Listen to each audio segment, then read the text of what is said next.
और यारों को जरूरी तो नहीं ना कि कोई ज़ाहिरी तौर पर मिले तो तब भी पता चलता है। महबूब का पता है कौन कहाँ कहाँ बैठ के रोता है। तुम्हें इस्लाम कीमती कहता है, लिहाजा बेपर्दा गलियों में ना निकलो। इनको समझाओ कि हर इमारत को गुलाफ नहीं चढ़ता, सिर्फ काबे को चढ़ता है। हर किताब को गुलाफ नहीं चढ़ता, सिर्फ कुरान को चढ़ता है। हर बीबी पर्दा नहीं करती, सिर्फ सैयदा फातिमा की कनीज़ें करती हैं। जिंदगी में मायूस कभी भी ना हो, कभी।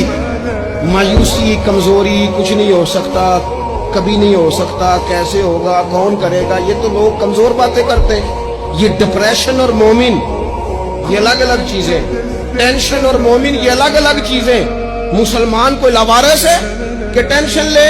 रब रसूल के मानने वाले भी परेशान हुआ करते हैं। और हम उस रब के मानने वाले हैं जो कहते हैं कि तुम हद में ना परेशान होना कि सवेरे मिलेगा तो शाम को नहीं मिलेगा माअज़ल्लाह, और शाम को तुम्हें देखा जाएगा तो सुबह ना देखा जाएगा। तुम उस करीम के मानने वाले हो जिसे ना ऊँग आती है ना नींद आती है, हर वक्त तुम्हें देखते हैं।